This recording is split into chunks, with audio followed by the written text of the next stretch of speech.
자, 여러분들, 한 주간 잘 쉬셨죠? 지금부터 우리가 14주차 마지막 수업을 시작하도록 하겠습니다. 오늘은 우리 그 대인관계 능력 이제 마지막 부분을 이제 다 정리하고, 그 다음에 바로 그 기말고사 일정과, 그 다음에 우리가 그 전체 리포트를 이제 제가 또 안내해 드릴 거고, 그 다음에 여러분들 그 진단평가, 사후 진단평가, 항상 그 NCS 과목 들으실 때 여러분들 진단평가 했을 거예요. 진단평가. 근데 요번에 꼭 사후, 그러니까 사전이 있고 사후가 있죠. 시작할 때 원래 학기 시작할 때 사전을 먼저 하는데 요번에는 사후만 실시합니다. 사후만. 아셨죠? 그래서 그 사후와 관련된 그 부분에서 잘 여러분들이 이제 요번에 정리할 수 있도록 하고, 관련 내용은 일단 수업이 끝나면 제가 여기에 그 프레젠테이션 자료에 다 남겨놨고, 그 다음에 또 오늘 그 여러분들 수업 끝나고 과제 부분 올라갈 때 그 부분을 다 같이 올릴 거예요. 그래서 그 과제나 이런 부분에서 시험도 여러분들 크게 부담 안 되는 방법으로, 물론 당연히 오픈북이고, 이제 그 부분에 제가 좀 설명을 드릴 거니까, 예, 뭐 과제도 시간 충분히 드릴 겁니다. 전반적으로 이제 말씀을 드릴게요. 그래서 그 부분을 한번 정리하는 시간을 갖도록 하겠습니다. 자, 그리고 오늘 수업의 내용을 간단히 보면, 지난 시간에 협상과 관련된 내용을 시작을 했죠. 그래서 이 대인관계 능력에서는 협상이 정말 중요한 부분이에요. 협상 능력이. 그렇죠? 그래서 여러분들이 이 협상을 잘 하시려면 일단 이 항상 제가 갈등 관리에서도 얘기했지만 협상 전 단계 부분을 항상 여러분들이 잘 집중을 하셔야 됩니다. 협상 전 단계. 협상 전 단계는 갈등 전 단계도 갈등 해결의 전 단계도 마찬가지지만 이 기획, 그렇죠? 협상 과정, 준비, 집행, 평가 등을 이제 계획하는 거예요. 그다음에 이 기획을 하면서 여러분들이 준비적 관점을 같이 진행을 합니다. 준비, 목표 설정, 협상 환경 분석, 협상 형태 파악, 협상팀 선택과 정보 수집, 자기 분석, 상대방 분석, 협상 전략과 전술 수립, 협상 대표 훈련. 결국은 이 모든 게 가장 정보 수집으로 모든 게 시작이 될 거예요. 그래서 이 협상 기획과 협상 준비를 과연 어떻게 하냐에 따라 여러분들이 협상의 아웃풋이 완전 하늘과 땅 차이로 진행이 되기 시작을 합니다. 그래서 여기 있는 이런 것들, 나를 분석하고 상대방을 분석을 해야, 그쵸?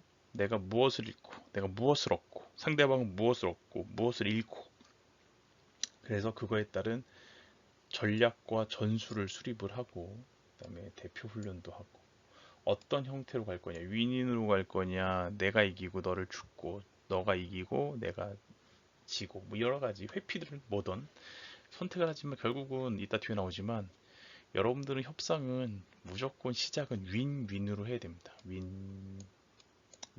그쵸? 갈등 해결 방법에서도 윈윈이 가장 좋은 방법이었죠. 협상도 마찬가지입니다. 이게 가장 드라마틱하고 가장 아름다운 결과를 낼 수가 있어요. 그쵸? 자, 내 환경 분석. 그쵸? 협상이라는 것도 너와 나의 문제가 아닌 주위에, 그러니까 너와 내가 아무리 싸워도 주위 환경 자체가 안 좋거나 그러면 다 죽어요. 아니면 너와 나의 관계가 안 좋지만 주위 분위기가 너무 좋아. 그러면 다 양보하면서 다 같이 잘 될 수가 있는 거죠. 그러한 환경 분석을 해야 된다는 거죠.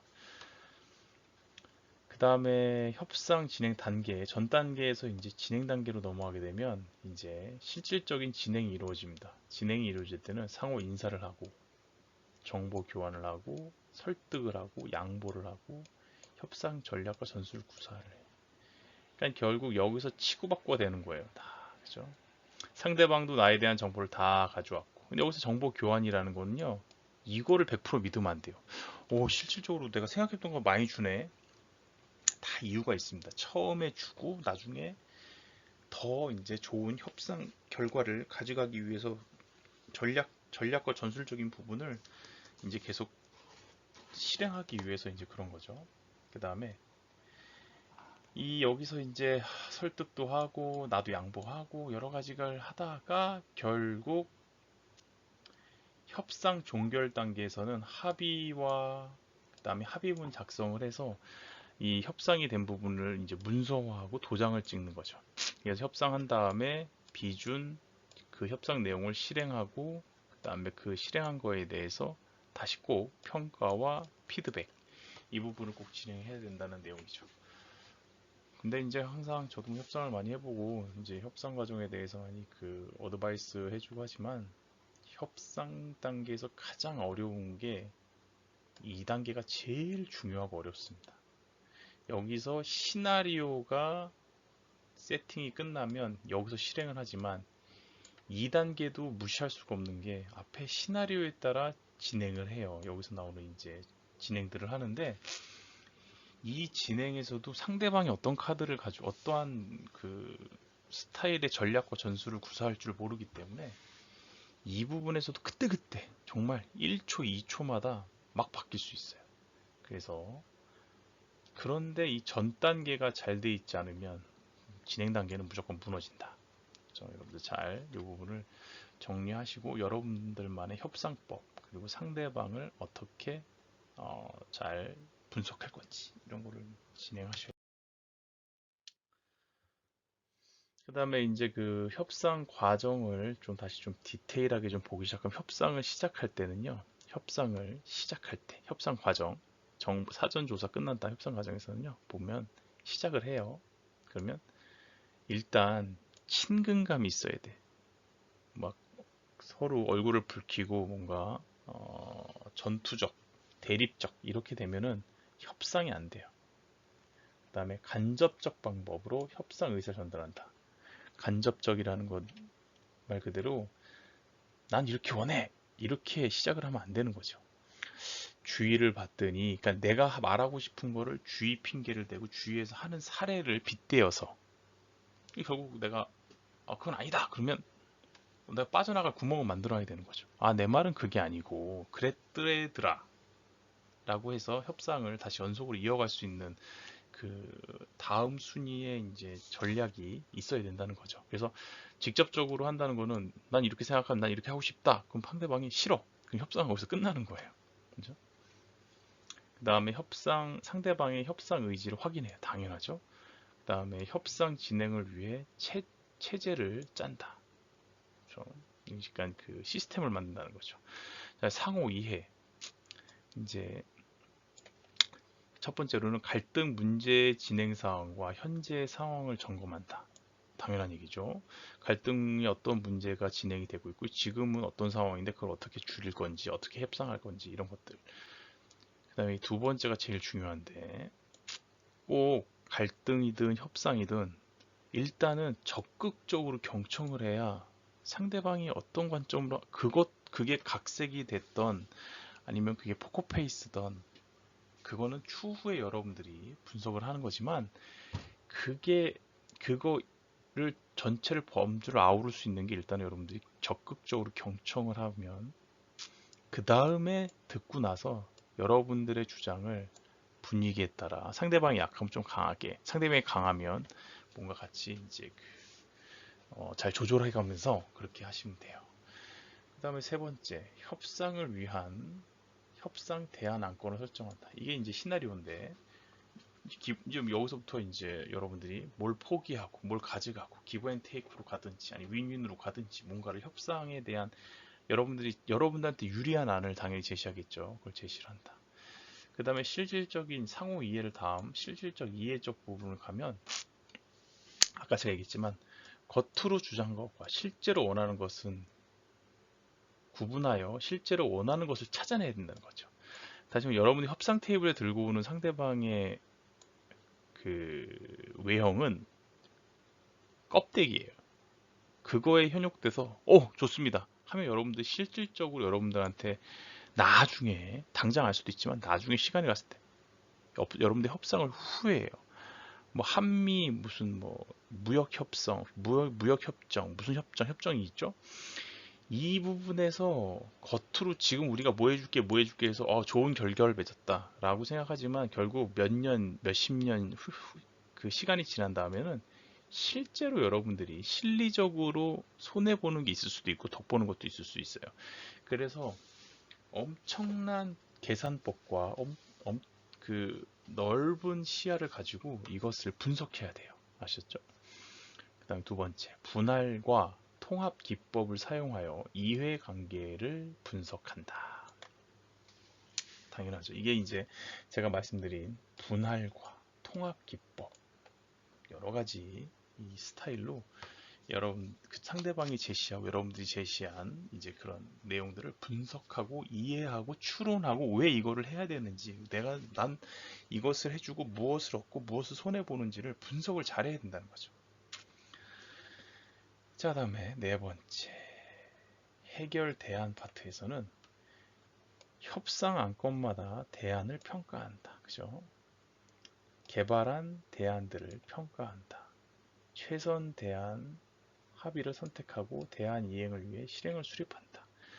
요게 끝나면 합의 문서를 써서 여러분들의 협상 내용을 합의문으로 작성을 하고 그 다음에 용어도 잘 점검을 해야 돼요.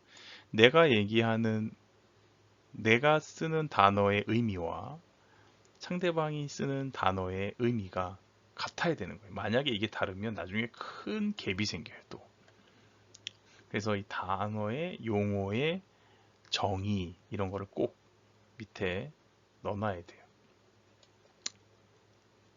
합의문에 대해서 서명을 하고 이거는 이제 뭐 날인을 하는 거죠. 그래서 일단은 포인트는 그래요. 친근하고 부드러운 분위기. 물론 다 이럴 필요는 없어요. 어떨 때는 또 강하게 가야 될 게 있겠지만 전반적으로 여러분들이 이 협상이라는 게 여러분들이 우위가 아닌 열의에 있는 상황에서 진행될 때가 꽃을 필 수 있는 거예요. 그래야 여러분들이 더 많이 얻을 수가 있단 말이죠.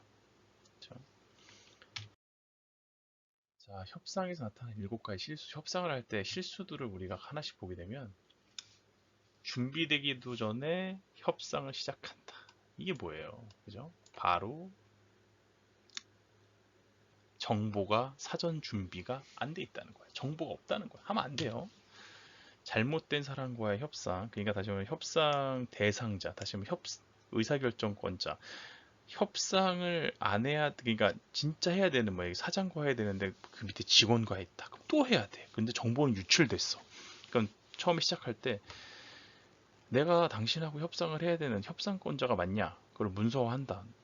그걸 꼭 여러분들 그 사람 말만 믿으면 안 돼. 또 확인해야 돼. 조직적으로 확인해야 돼. 그리고 협상 테이블에 올려서 안 되는 사람들이 있어요. 막 단순 무식하고 잃을 게 없는 이런 사람들하고 협상을 하면 안 돼요. 다른 방법을 잘 구사해 봐야 돼요. 이런 사람들은요 협상이 진행이 안 돼요. 그런 것도 잘 보라는 얘기고. 그러나 이제 특정 입장만 고집하는 이제 이런 사람은 나는 그러니까 상대방 말을 듣지 않는 캐릭터가 있어요. 이런 사람들은요, 어, 그 여러분도 협상을 할 때 특정 내용만 고집하면 안 되는 것도 마찬가지고 상대방이 고집을 하면 다른 방법을 구사해야 돼요. 알았죠? 그 다음에 협상의 통제권을 잃을까봐 두려워하는 것. 대부분 협상이 다 익숙하진 않지만 협상을 잘 안 해본 캐릭터들이 항상 일어나는 실수의 범주인데 두려워해요. 통제권을 잃을까 상대방이 너무 무서워. 그리고 상대방은 정말 달인이고 이 협상에 뭔가 굉장히 우위를 점하고 있고 힘도 세고 뭔가 이런 것들이 있는데 난 가진 것도 없고 내가 과연 이길 수 있을까 이런 시작과 전에 이 통제권을 잃을까 하는 이 부분을 걱정하는 사람이 굉장히 많습니다. 이것을 두려워하는 순간 우리가 기싸움이라고 그러죠. 기가 눌려요. 그러니까 상대방한테 여러분들이 협상을 할 때 여러분들 카드가 아무리 미비하고 이제 약해도 상대방한테는 처음에 협상 테이블 올라갈 때 강한 모습을 보여줘야 됩니다. 정말 뭐 대단한 게 있는 것처럼. 왜냐면 협상이라는 것은 내 상대방이 뭔지를 내가 잘 이해를 뭐 무슨 카드가 있지 잘 모르는데 상대방이 되게 막 뭐 의기양양해요. 그러면 저 사람 협상 카드가 좋은 게 있나 본데 이렇게 생각을 합니다. 그러면 자기가 먼저 포기할 수가 있어요. 그러면 난 요거만 뭐 요거마라도 이제 어 챙길 수 있도록만 이제 목표치를 낮춘다고 표현을 하죠. 근데 여러분들이 시작부터 제가요 좀 이렇습니다. 힘들어요. 이런 얘기하는 순간 상대방은 여러분들을 더 힘들게 만들어요. 쟤 진짜 힘들구나. 이 협상을 안 하면 안 되겠구나. 그 사람 이렇게 생각해요. 그럼 여러분 계속 끌려갑니다. 그 다음에 설정한 목표와 한계에서 벗어나는 것. 이게 뭐냐? 이런 거지. 예를 들어서 여러분들이 협상할 때 그래요. 여러분들이 뭘 얘기할까? 그래. 티셔츠를 만약에 동대문에서 산다고 그래요. 티셔츠를 여러분들이 사는데 여러분들 이 티셔츠가 항상 사고 싶었던 건데 이게 티셔츠 하나가 여러분들이 오늘 목표 난 저거 10,000원에 살 거야. 10,000원이면 대박이야. 이렇게 생각을 하고 이제 가요. 목표를 잡고 설정한 목표예요. 근데 갔는데 사장님이 뭔가 장사도 안 돼 보이고 코로나 때문에 손님이 없는 것 같아. 근데 누가 봐도 이 옷은 10,000원이 단가라고 만약에 이제 만약에 알고 있어요. 갔어. 10,000원의 단가인데 10,000원인데 10,000원을 부르면 나한테 그러니까 당연히 처음에 사장님 얼마예요? 그럼 15,000원 그러겠죠. 근데 15,000원 딱 그랬는데 10,000원만 여러분이 불러도 그래요. 뭐 그냥 뭐 원가에 드릴게요라고 살 수 있지만 여기서 갑자기 한계를 벗어나. 만약에 뭐 6,000원, 7,000원. 이 사람 그러면 사장님은 기분 나빠서 안 팔아요. 장난하냐고. 이게 원가가 10,000원짜리인데. 그럼 내가 10,000원짜리를 6,000원 팔면 손해보고 파냐는 거지. 7,000원 그죠? 9,000원은 몰라요. 정말 최저로. 근데 그러니까 결국 여러분들은 항상 어떤 협상을 들어가기 전에 내가 시장적 환경 그때그때 판단하면서 더 싸게 사면 좋지만 이 협상이 결렬되면 안 돼요. 여러분도 손해예요. 사고 싶었던 거고 사야 되는데 싸게 살 수 있는 기회가 있는 건데 그거를 욕심을 내서 한계를 벗어나는 더 밑으로 들어가면 깨져요. 그렇죠? 이런 부분. 그다음에 상대방에 대해서 너무 많은 염려를 하는 거. 그렇죠? 이것도 이제 4번하고 같은 맥락이에요. 이제 같은 이제 통제권을 잃을까 두려워. 내가 안 해봤는데 상대 너무 힘이 센데 비슷한 내용입니다. 협상 타결에 초점을 맞추지 못하는 것, 그죠? 타결에 초점을 맞춘다는 것은요, 상대방과 나의 이 갭을 줄이는 거예요. 이것에 집중하지 않고 협상을 하다 보면 감정에 치우쳐요. 뭐 욕심이 너무 많으시네요. 아저씨, 욕심이 너무 많아요. 아줌마, 너무한 거 아니에요? 그럼 상대방 그러죠.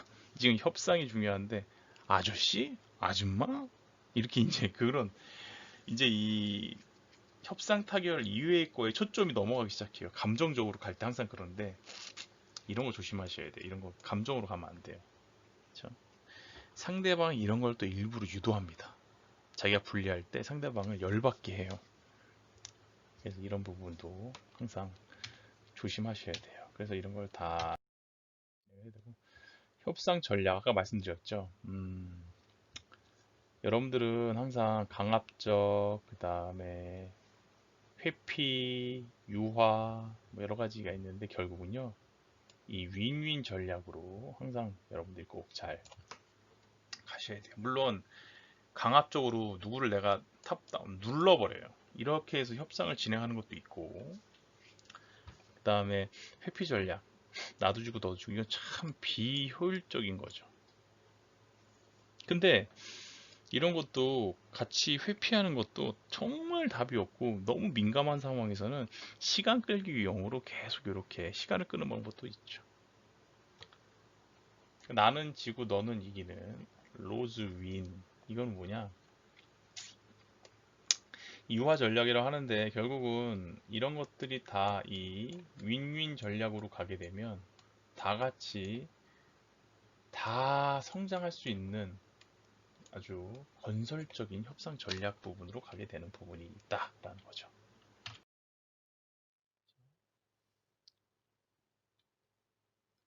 그래서 이제 이런 내용들을 쭉 보고 협력 전략 윈윈 쪽에서는 협동적 원인, 정보 수집 제공, 쟁점의 구체화, 대안 개발, 개발된 대안들에 대한 공동평가, 협동에 대한 최선 선택 이러한 내용들을 여러분들이 잘 구사해서 하면 되고 뭐 강압적으로 봤을 땐 다 위협, 설득, 뭐 회유 뭐 이런 내용들이 들어가 있어요. 왜냐면 내가 힘으로 누르는 거니까. 그죠?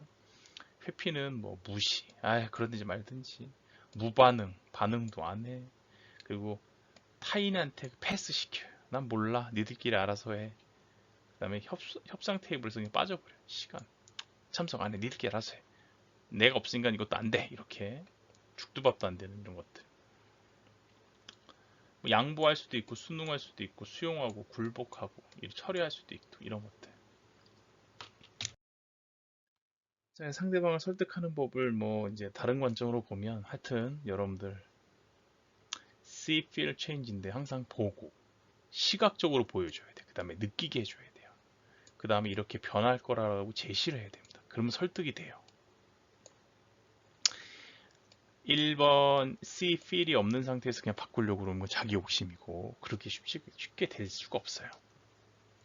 항상 상대방을 보고 상대방을 이해시키고 그러니까 뭐 이해시킨다는 게 시각화해줘요. 보여줘야 돼요. 이렇게 만들어질 것이다. 이렇게 벌 것이다. 이렇게 변화할 것이다를 보여주고 그 다음에 그 하나하나 한 땀 한 땀 느끼게 해줘야 돼요. 앞으로 5년, 10년 후에 어떻게 될 것이다. 그러니까 우리는 변해야 된다. 라고 설득이 뭐 상대방 그 다음에 설득하는 법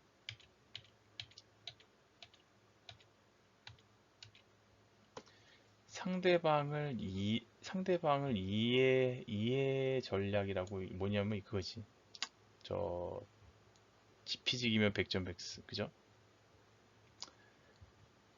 상대방으로 돌아가서 상대방의 역지사지의 관점으로 뭔가 내가 역지사지를 떠나 상대방의 정보를 분석을 해요. 저 사람은 돈이 얼마 있고 지금 힘드네 아니면 뭐 엄청 세네 이런 것을 알고 이제 피해가든가 아니면 지금 공격해서 이긴다든가 이런 상대방을 꼭 알아내야 돼요. 지피지기 정보 능력 정보의 차이로 이제 되는 거죠. 그 다음에 호혜 관계 형성 전략 그쵸? 이게 뭐냐? 우리나라 사람들 특히 대한민국 사람들은요 빚지고 못 살아요. 예를 들어서 제가 여러분들이 저한테만 약간 친구끼리 5천 원짜리 밥을 사줬어요. 근데 다음날 뭐 밥 먹자 그러면 밥을 얻어먹은 사람은 5천 원짜리 얻어먹으면 최소한 5천 원 이상짜리는 사줘요. 그죠? 그러니까 그 전략을 통해서 상대방을 잘 이제 이용하면 되는 거죠. 근데 상대방을 설득하면 되는 거예요. 그죠? 이렇게 헌신과 일관성 전략, 그죠? 습관이 무섭다라고 하는 내용인데, 예를 들어서 여러분들이 누군가 설득을 할 때, 이런 거죠. 예를 들어 뭘 해볼까?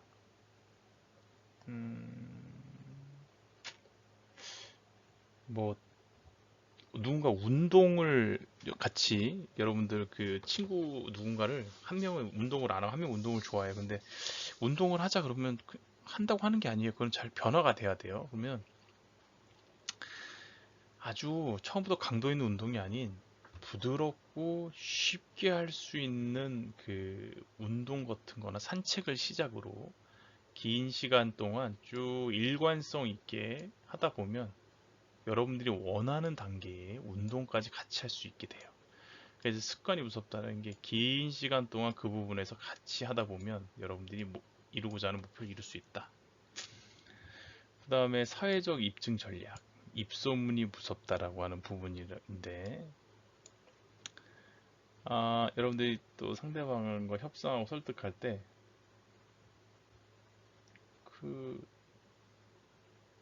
주위에서, 여러분들이, 이 약을 드셔보세요. 하는 것보다 주위에서, 나 그 약 먹어봤는데, 엄청 잘 듣더라고. 여러분들이 말하는 거와 주위에서 말하는 게 틀리다라고 하는 거죠. 입소문이죠, 입소문. 그 다음에 연결 전략. 그리고 여러분들이 또 어떠한 것을 그래요. 뭐 여러분들 어떤 제품을 살 때 그래 인스타에서 어떠한 제품을 사요. 근데 뭐 어떤 제품을 사는데 그 제품이 처음 보는 제품이에요. 근데 처음 보는 제품인데 처음 보는 사람이 그걸 광고를 하는 거와 아니면 유명 연예인이 광고하는 거랑은 여러분들이 그 제품에 대한 신뢰와 신빙성이 완전 달라지죠. 그죠? 그래서 이 우호적인 사람과 연결하라는 뭐냐면 어떠한 홍보나 그다음에 뭐 어떠한 뭐 누구에게 설명을 부탁한다든가 뭐 이럴 때 이 힘이 있고 유명하고 이제 그 평판이 좋은 걸로 이렇게 연결을 해서 여러분들이 전략을 구사하면 설득하고 협상해서 이길 확률이 높다는 거죠. 그다음에 권위 전략, 직위, 권위, 전문성, 외모 이런 것들 이것도 마찬가지예요.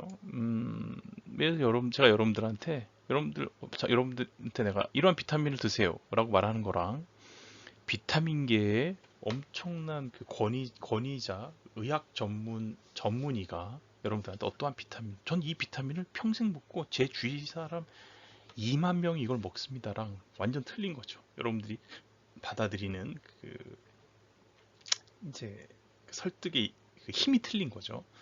근데 가만히 보면 그게 직위, 권위, 전문성 이런 것 때문에 여러분들이 영향을 받죠.